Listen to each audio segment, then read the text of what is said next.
Pork belly is super popular and loved because of that unctuous meat to fat ratio. And today we're going to be showing how using some time and patience can make something already this good even better.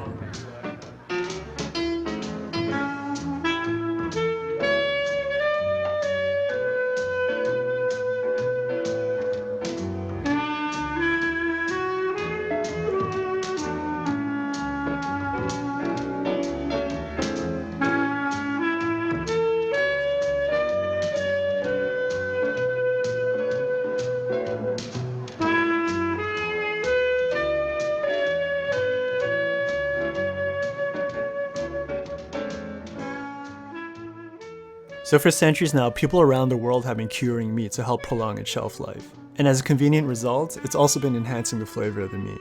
Another great thing about cured meats is that any recipe that calls for them, you can almost always universally interchange them for one another. So by making your own cured meat, hopefully you can get pretty creative and start experimenting with some of your favorite recipes that call for like bacon or pancetta or whatever. So to get started, you'll need fresh pork belly, ginger, pink curing salt, kosher or sea salt,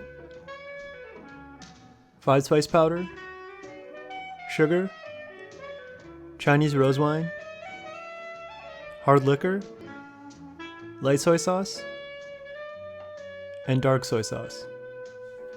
So for your pork belly, it's nice if you can find a piece that's even in thickness and in marbling, but it's also good not to be too picky either. The most important thing is that you're sourcing it from a reputable butcher and you're working with it while it's fresh. For soy sauce, I like to use the Pearl River Bridge brand. To me, they're like to Chinese soy sauce what Heinz is to ketchup. And here's their dark soy version, which is extra nice because it's infused with a mushroom flavor. This is Chinese rose wine by Golden Star, and just take a look how cool this bottle looks. It's honestly one of the main reasons why I use this brand, but this stuff is good. So for the hard liquor, I'm going to be using Fernet Branca. I just feel like the complex rooty flavors would go really well with the pork and the other ingredients. Traditionally, they would use a Chinese liquor called baijiu, and sorry if I'm pronouncing that wrong, I actually have no idea how to pronounce it in Chinese. But yeah, if you can't get a hold of that stuff, like just use any liquor you have lying around the house. So this is the pink curing salt number 1, also known as Prague powder. And again, this ingredient is completely optional. The only thing is, please don't get this confused with pink Himalayan salt. They're two completely different things.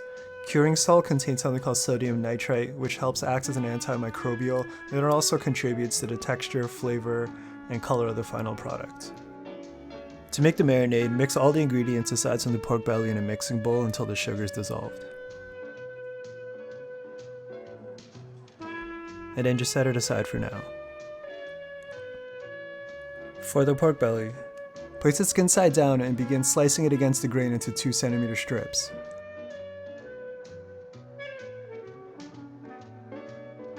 Make sure your knife is super sharp, or just do the smart thing and ask your butcher to do this for you so you don't end up hacking it up like I did.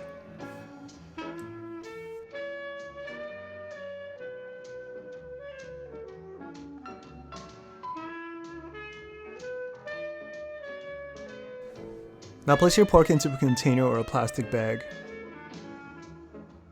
Add the marinade and just mix everything around. You're going to want to seal it up and put it in the refrigerator to marinate for 24 to 48 hours. And during that time, every 8 to 12 hours or so, you're just going to want to turn it over and just kind of mix everything around again.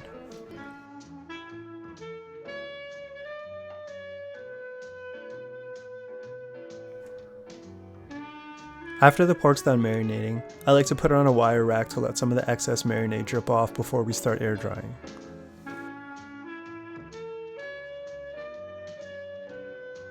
So in this step I got a little bit extra, and what I did was I set up my wine fridge with a thermometer, lined it with some aluminum foil, and I put this little mini fan in here so I can run it a few times a day to get some extra circulation.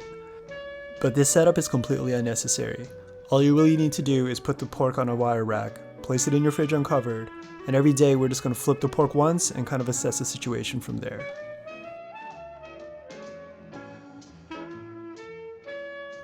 So after about 5 to 7 days, your pork should look something like this.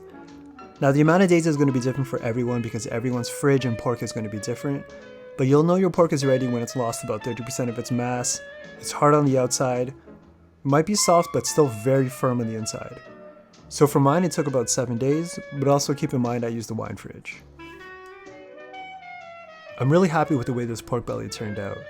The Fernet helped develop this beautiful dark caramel outer layer, and the pink curing salt turned the meat into this deep rich red. It just makes everything look so appetizing, and I really hope the camera can pick that up. There you go, cured pork belly. You can stir fry it with some vegetables, steam it with some rice, or even try using it in a carbonara. Share with us in the comments below how you think we could best use this. Hopefully curing meat at home seems simple enough now that you can give this recipe a try. And you probably already have most of the ingredients lying around your pantry too. I really enjoy curing meats because not only does it taste good, but I find it really interesting how putting something in the right environment and just giving it some time and patience can make such a big difference. Yeah, that's all I got for now. But thank you so much for watching this video.